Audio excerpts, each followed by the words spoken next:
everybody. Welcome to Apex Investor. I'm doing a live stream right now. I just wanted to mention a few things before I forget. First of all, let's look at AMC and GME,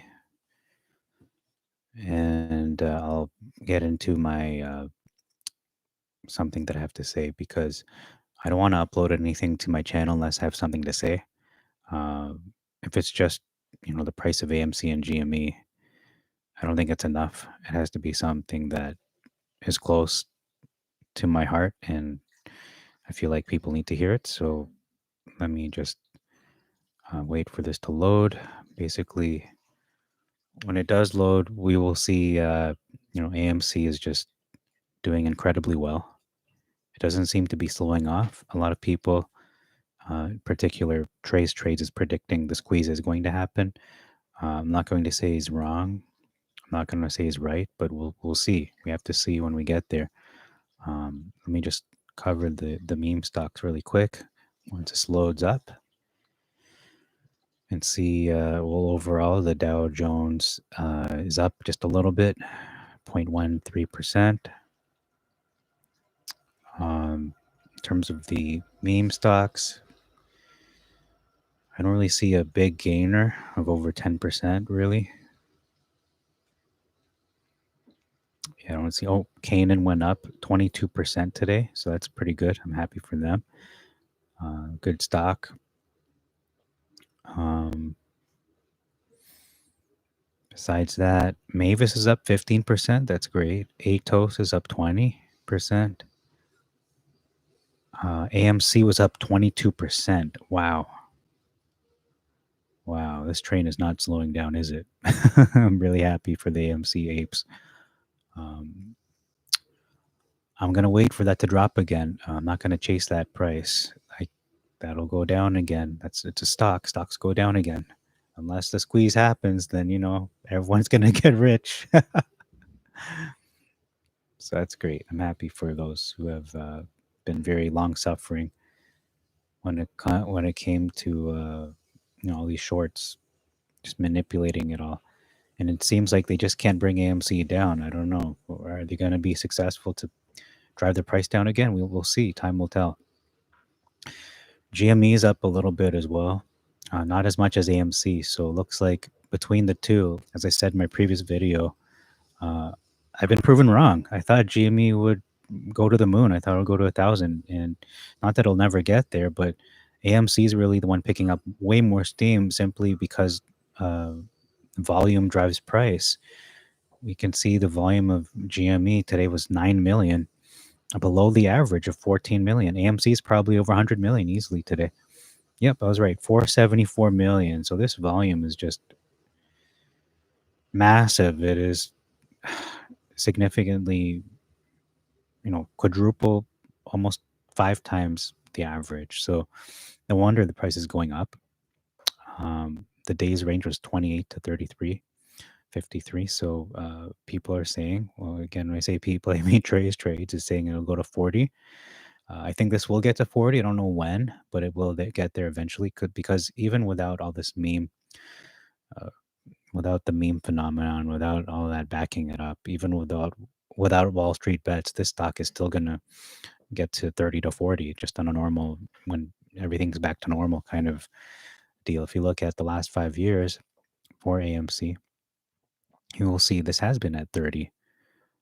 This has been at 35 in 2017, and that was probably a really good year for movies. Looking at the maximum chart, yeah, it's been in the 30s back in 2015 as well. So this was, it's good. I mean, yeah, they have the meme uh, stuff behind it. You have that social media and internet backing it, but even without that, this stock is still. It has been in the 30s for a significant period of time, from 2015 to 2017, for a good 3-year period. It's been there. It's been there, done that. It's not new. For GameStop, it has never been in the 200. So this is a more risky bet.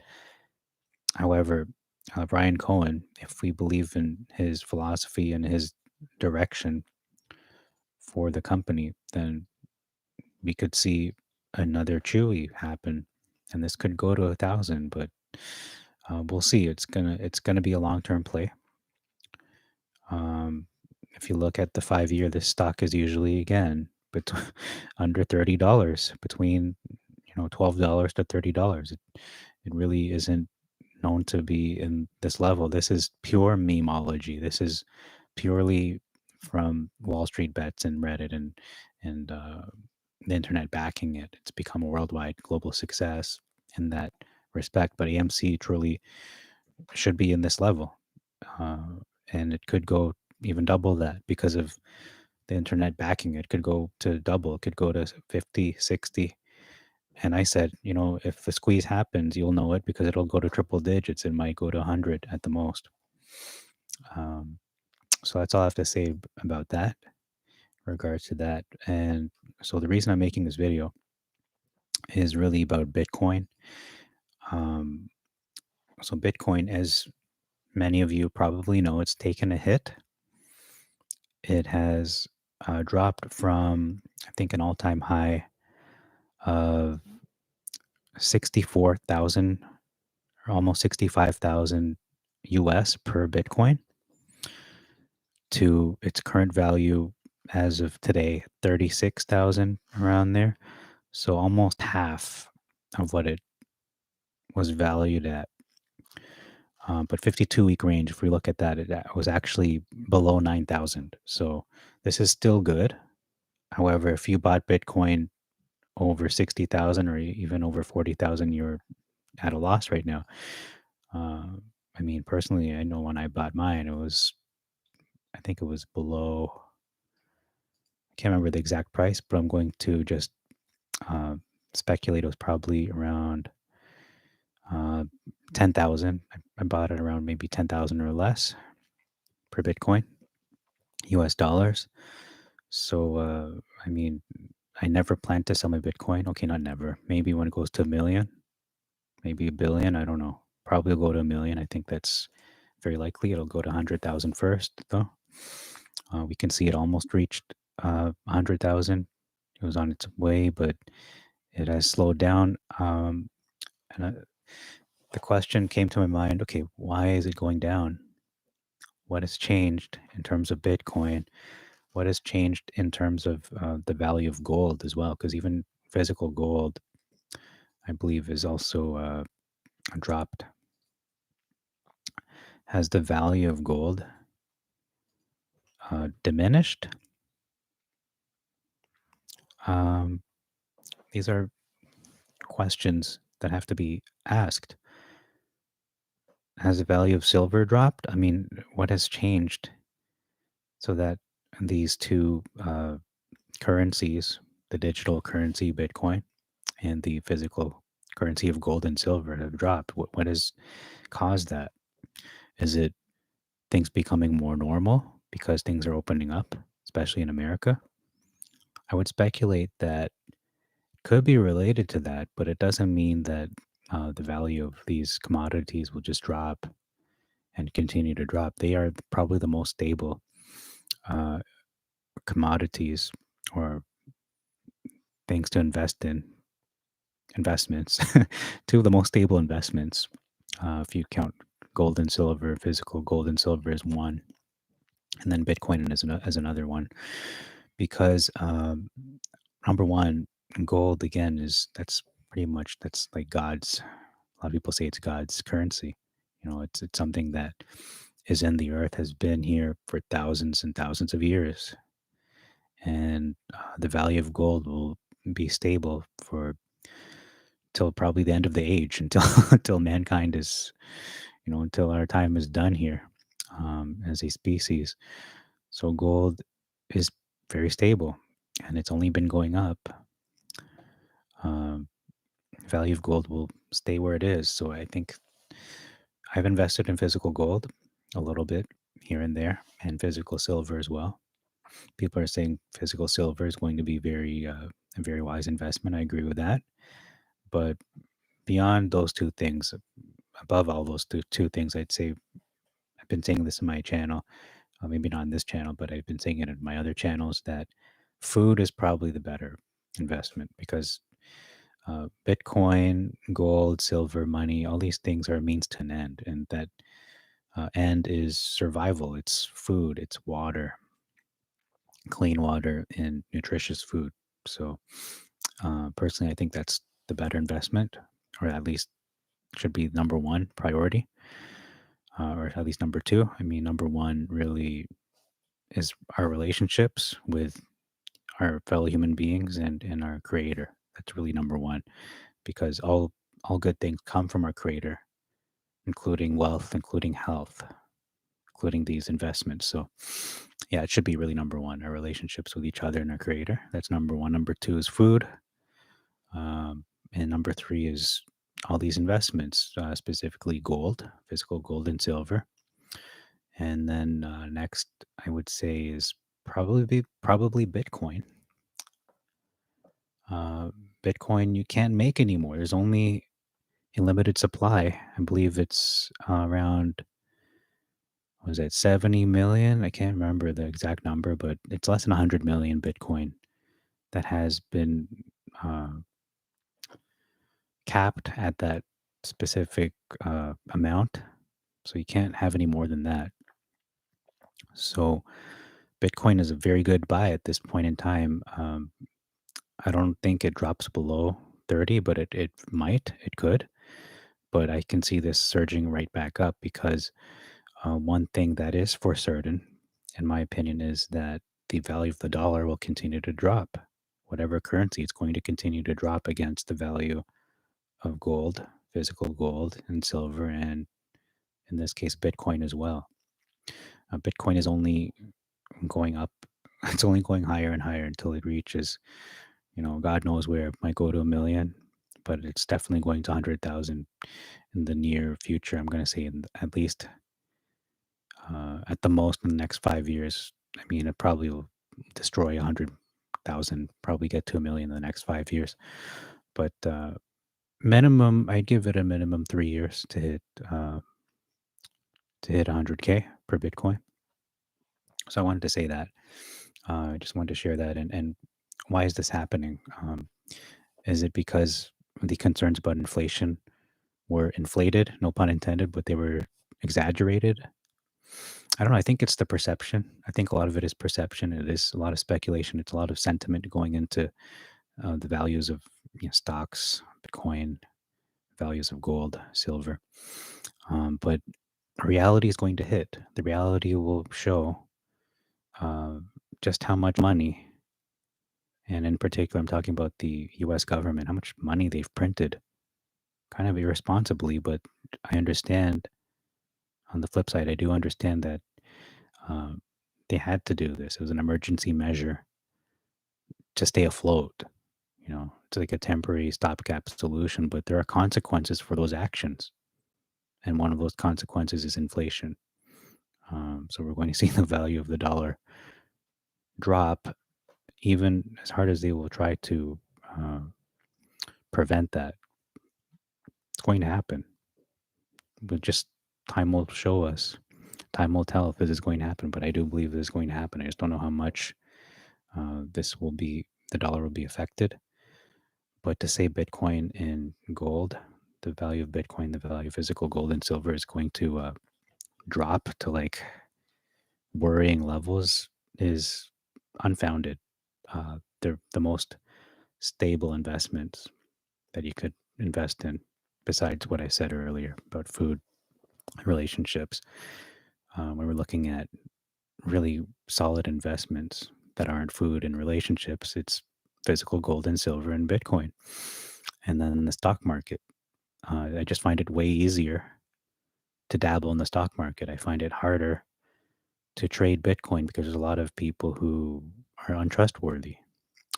And when it comes to gold and silver, you have to ship it. You have to, it takes, these are long term plays. These are, as much as the stock market is a long term investment for me, Bitcoin and gold and silver are even on a bigger level that you can't just be swing trading gold and Bitcoin. That's rather, that's careless.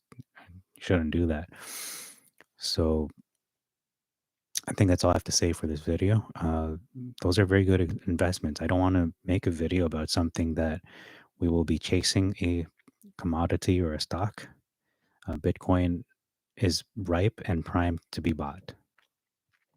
Um, so if you haven't invested in Bitcoin, do so now, because this it won't stay at this level for too long.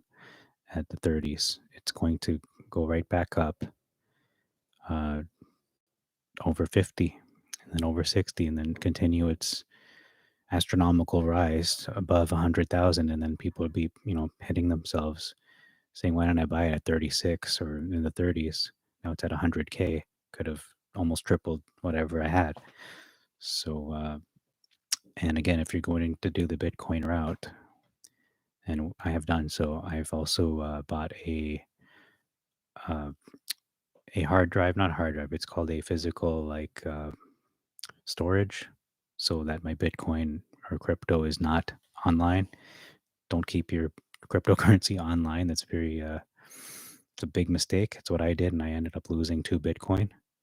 Yeah, I lost 2 Bitcoin because of that incompetent decision. But I stored whatever Bitcoin had left on an offline, little USB device. I think it's called the Trezor, but there are other names for that. Other companies that make machines like that or make devices like that. So it's a very good investment. And if I hadn't done that, I would end up with a zero. But I still have a little bit remaining, so I'm happy for that and thankful for that. So that's all I have for this video. So Bitcoin and gold, very stable. This is a good time to buy either or. But I'd say Bitcoin is probably the better play in this moment in time. Just looking at uh, the 5-year chart, uh, gold is more stable than Bitcoin. Looking at the chart, uh, just in the last 20 years, we can see gold was below $500, and then it went up to over 1,700 in 2012, and then it went back down to 1,000 around 2015, and now it's back up almost at 2,000 now. 1898 US dollars per.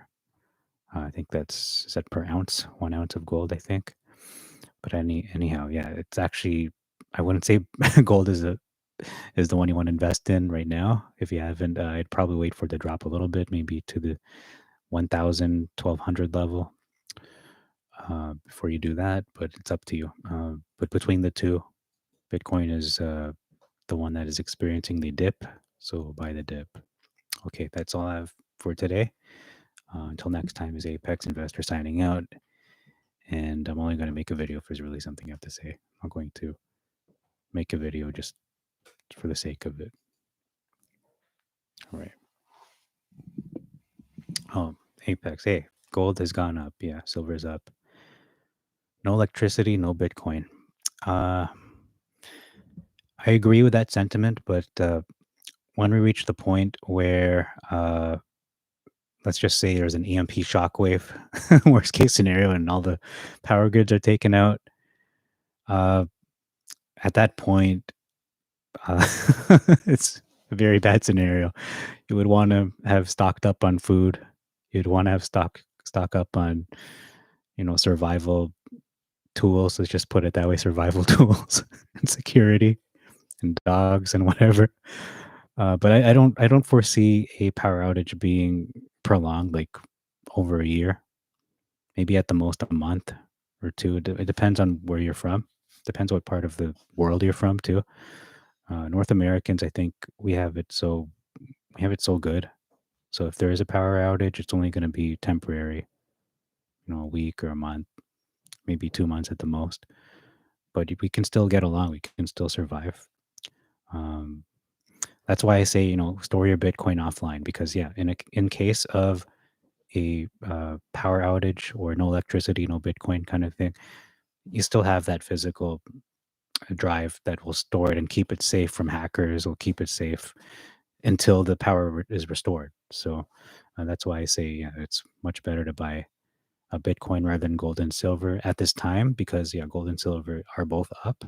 They've both gone up. You're correct. And I just looked at the chart, and yeah, it's not good to chase that. I wouldn't buy that right now. But I mean, I did buy some gold last year and silver as well.